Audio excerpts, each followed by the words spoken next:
It happened in Britain, or so it was written by the late Madame Jessica Pope, that two very dear friends would come to their ends with an axe in the end of a rope.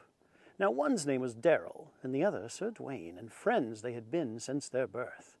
But now they are gone, and they shan't see a dawn from the fiery bowels of the earth. As boys they were clever, and ran when they ever were caught in the midst of a joke, and they loved to play games on the wealthier names, and laugh at the elderly folk. As they grew, they got handsome, and often would ransom the pups of young Jessica Pope. For then she was 8, and she could not escape, but her father had taught her to cope. So at the young age of 12, they were sentenced to hell. Well, that's what they called a school for the boys. But they gave it their best, and made friends with the rest, and soon they found numerous joys.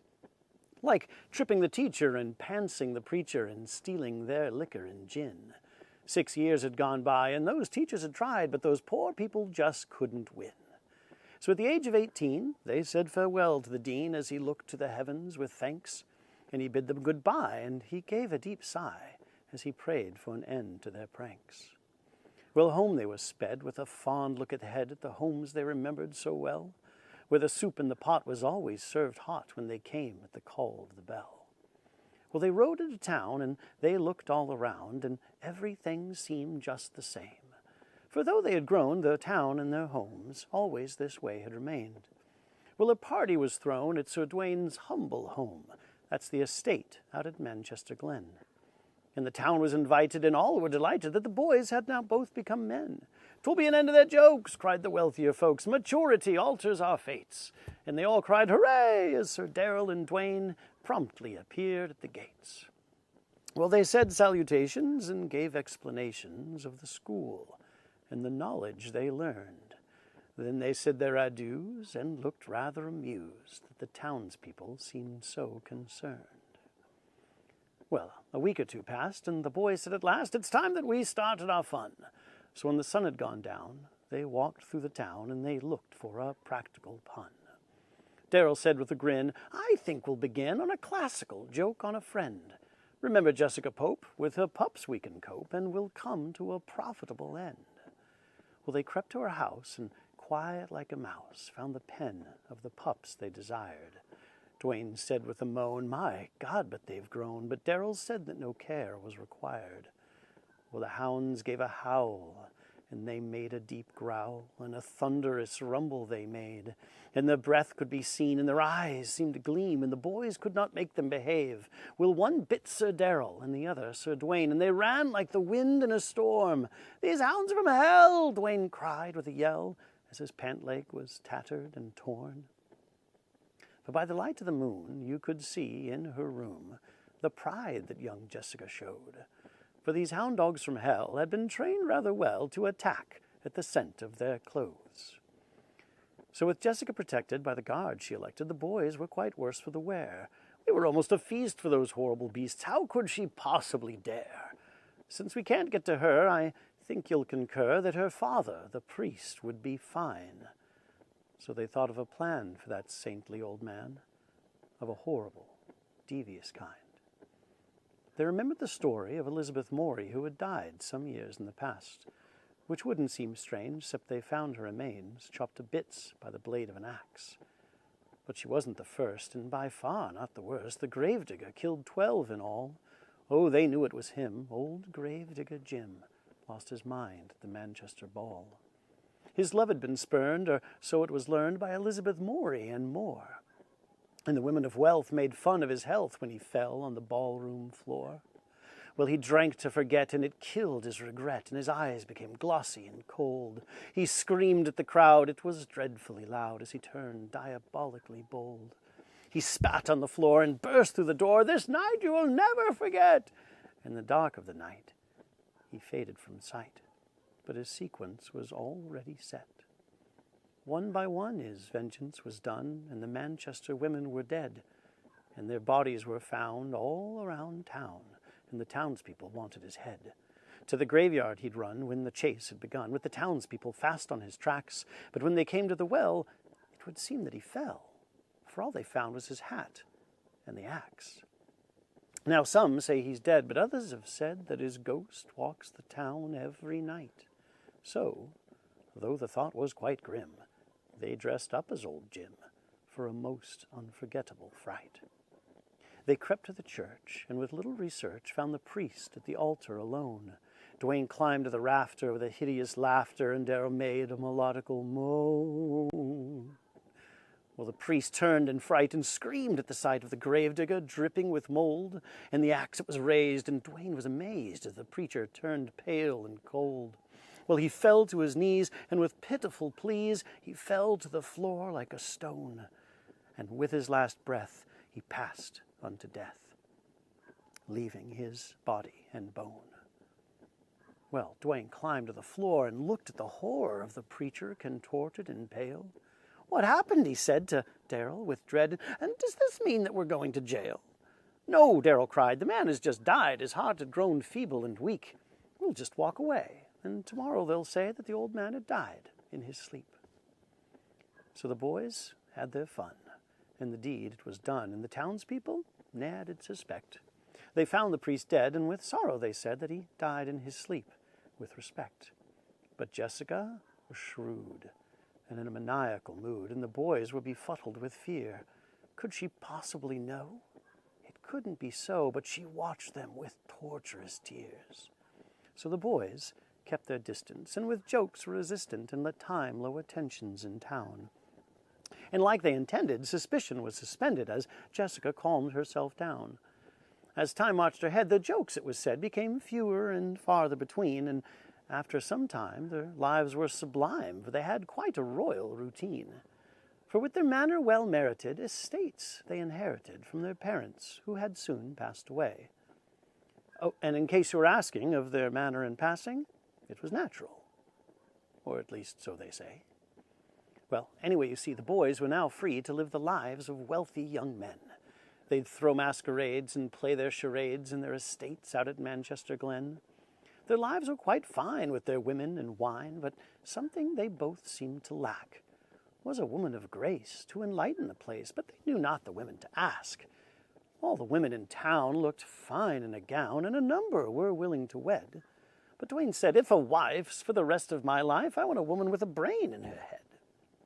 Well, it was round about then that these unmarried men remembered a girl from their past who had in her stride the passion and pride of a lioness who never looked back. "Now, Jessica," Dwayne said, "has a brain in her head, and she's really quite attractive as well. I wonder if she would wed you or me. I suppose there's only one way to tell." So Darrell and Dwayne had made it a game to win the hand of Jessica Pope. They each began courting, and found it quite sporting, and each had a measure of hope. But Jessica was more than they'd bargained for, and the boys became more than ambitious. And with the prides they possessed, they became quite obsessed with Jessica, who was wisely suspicious. She knew what they wanted, but they seemed so undaunted, she felt she should give them a chance. So to lay it to rest, she made a request to lay down all the rules of romance. She quickly explained to Sir Darrell and Dwayne exactly her point and position. "You're both so polite, I just can't decide. It is such a dreadful decision. You're both handsome and tall and wealthy and all, with such money that comes from your pockets. But I must confess, I guess that the proof in the pudding would be my profit." Well, the boys were amazed at the way she behaved. She was so cool, so calm, so collected. And they knew it was required to quench her desires, but her reasoning was more than respected. Well, Darrell spoke first. "I'll quench your thirst. Half my estate is now yours. I'll write in my will you get the heath on the hill, the manor, the mares, and the moors." Well, Dwayne wasn't stupid, and being struck by Cupid, said, "I can do better than he. I'll give you my money, the manor, the moors, and what's more important, you get me." Well, now Jessica was stumped with this money all dumped in her lap by these desperate young men. Now it's to say, "You're both equal in pay. I'll have to change the rules once again." She paused for a bit, and then said, "It's your wit that I find so very appealing." Then said to the two, "I know what to do, and the rewards will be so revealing. I propose a test to see who's the best at trickery, treachery, and deceit. The winner, you see, will then marry me, and the contest will be quite complete." The loser will be left with the pick of the rest, all the lavish young ladies from town. I'm sure there's a few who would cater to you by wearing fine dresses and gowns." Well, Dwayne said, "I accept and wager a bet that I'll win by the end of the week." Darrell said to his friend, "You'll find in the end that I'm harder than that to defeat."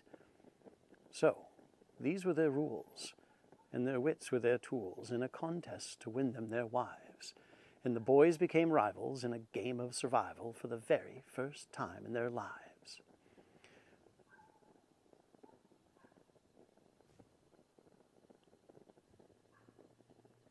Well, their minds started churning, and with deviance burning, they plotted and planned for the game. So Dwayne was delighted when Jessica invited him over for a chance to explain that she had conceived a plan to deceive Sir Darrell at the end of the week. For she had made plans to meet the young man in the church at the end of the street. She said, "You arrive at 11:45, dressed up as the gravedigger's ghost.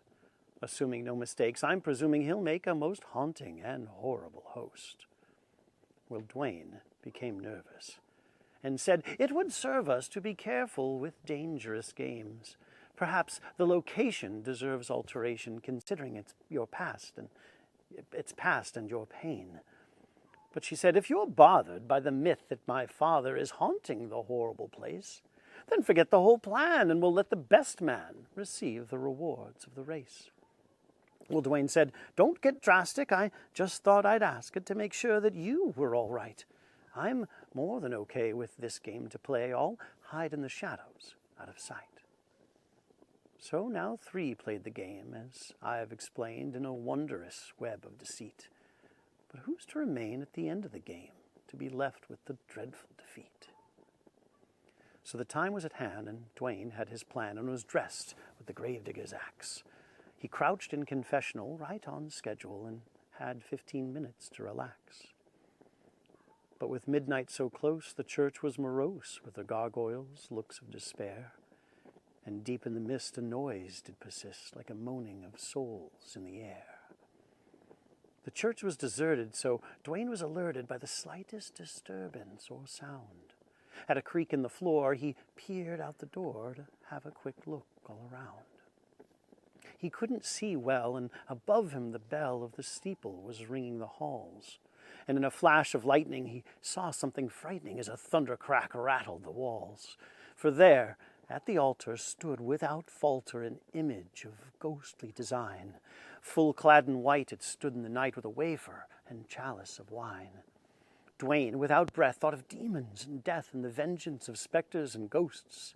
And then the old man raised the chalice in hand for a taunting and terrible toast. He then looked to Dwayne with dreadful disdain and pointed with cold accusation, and Dwayne understood there was no longer good in this malevolent manifestation. Well, he crouched on the floor and listened with horror as the preacher approached with a wail. And with each flash of light, he came closer and tight on Sir Dwayne, who had turned deathly pale. As the spectre drew near, Dwayne, in his fear, burst forth from his place of salvation, took the gravedigger's axe and swung an attack on the phantom without hesitation. He swung several times and said, "All my crimes don't deserve such torture and pain."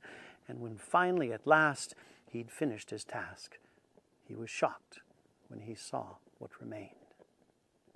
For there in the dust, there lay what must have been a most unsettling sight. For twisted and terrible was laying Sir Darrell in robes that once had been white. Well, Dwayne backed away from this vicious display with his sanity writhing in pain, dropped the axe to the ground, and with fury unbound released all the guilt he retained.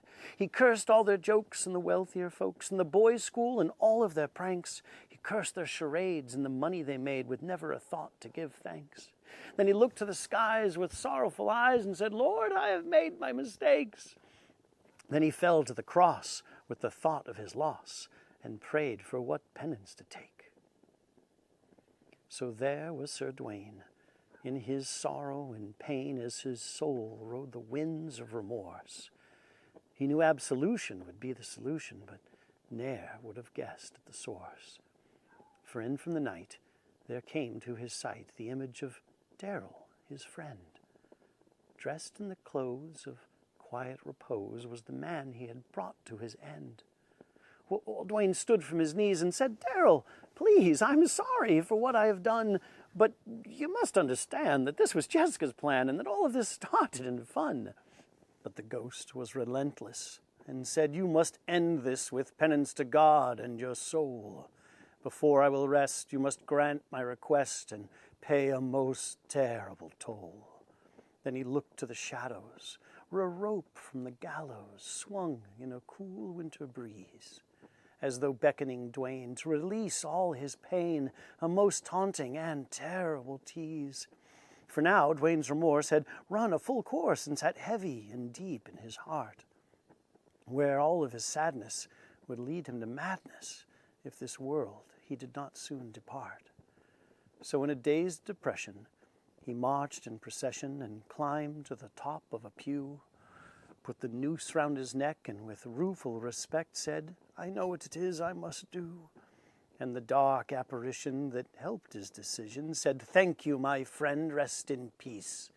And with one sorrowful step, the rope snapped his neck, and Sir Dwayne was amongst the deceased. His body hung low and swung to and fro as his spirit departed its throne, and his eyes were aglaze and looked back at the days with Sir Darrell, with whom he had grown. Now one might believe that here we should leave, for both Darrell and Dwayne are departed. But let's not neglect one minor respect, and that is where the trouble got started. They played their games well, but if truth is to tell, they faltered with infatuation. They battled with hope for Miss Jessica Pope, who was clever with cold calculation. For since the death of her father, she had written a charter that stated a devious wrath, a plan well contrived to steal their lives by cutting the problem in half. She knew that together they'd go on forever, playing their pitiful games. So as a lady in waiting, she started debating as the boys began staking their claims.